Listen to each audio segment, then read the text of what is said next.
ത്രിയേക ദൈവത്തിന് സ്തുതി. യേശുവിൽ സ്നേഹവന്ദനം. ജീവിതാനുഭവങ്ങളാണ് നമ്മെ പഠിപ്പിക്കുന്നത്. ഈ ലോകത്തിൽ ദൈവഭക്തന് ദുരിതമേയുള്ളൂ എന്നു പറഞ്ഞ് വിശ്വാസ ജീവിതം ത്യജിച്ചവരുണ്ട്. ക്രിസ്തീയ വിശ്വാസത്തിന് അനുരൂപമായി ജീവിക്കുവാൻ ശ്രമിച്ചതിനാൽ ധനം സമ്പാദിക്കുവാൻ സാധ്യതകളുണ്ടായിരുന്ന കാലങ്ങൾ നഷ്ടപ്പെടുത്തി എന്ന് പറഞ്ഞ് സ്വയം കുറ്റപ്പെടുത്തുന്നവരുണ്ട്. ആദ്യവിശ്വാസം നഷ്ടപ്പെടുന്നതിൻ്റെ ലക്ഷണമാണത്.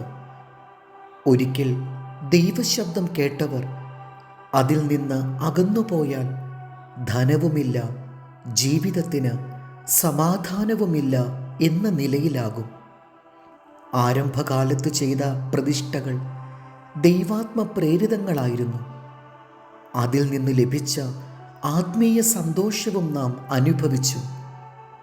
എന്നാൽ പ്രയാസങ്ങളും പരീക്ഷകളും ഉണ്ടായപ്പോൾ നാം സംശയിക്കുവാൻ തുടങ്ങി.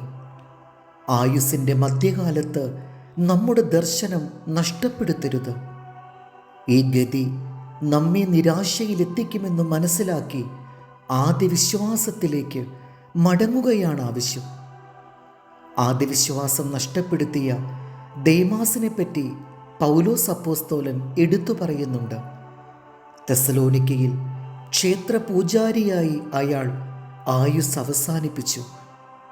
ഏലിയ ആഹാബിനെ ഭയന്ന് മരുഭൂമിയിൽ ചൂരച്ചെടിയുടെ ചുവട്ടിൽ ഇരുന്നു കൊണ്ട് ഇപ്പോൾ എൻ്റെ ജീവനെ എടുത്തുകൊള്ളേണമേ എന്ന് പ്രാർത്ഥിച്ചു. ഏലിയ ആദ്യ വിശ്വാസത്തിൽ നിന്ന് അന്യപ്പെടുവാനുള്ള പരീക്ഷയായിരുന്നു അത്. ദൈവം അതിനിടയാക്കിയില്ല. ഏലിയ വീണ്ടും ശക്തി പ്രാപിച്ചു. നാം ആദ്യ വിശ്വാസം ഉപേക്ഷിക്കുവാൻ പരീക്ഷിക്കപ്പെടുന്നുണ്ടെങ്കിൽ ഇന്നത്തെ ചിന്ത അപകട മുന്നറിയിപ്പായി സ്വീകരിച്ച് ആദ്യ വിശ്വാസത്തിലേക്ക് മടങ്ങിപ്പോകാം. ക്രിസ്തീയ ജീവിതമാകുന്ന തോണിയിൽ യാത്രയാരംഭിച്ച നാം കാറ്റും കോളും കണ്ട് ലോക ജീവിതക്കടലിൽ ചാടരുത്.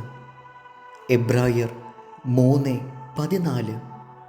ആദ്യ വിശ്വാസം അവസാനത്തോളം മുറുകെ പിടിച്ചുകൊണ്ടാൽ നാം ക്രിസ്തുവിൽ പങ്കാളികളായി തീർന്നിരിക്കുന്നുവല്ലോ. ദൈവം നമ്മെ അനുഗ്രഹിക്കട്ടെ. കർത്താവിൽ എളിയ ശുശ്രൂഷകൻ ഈരാളിലച്ചൻ.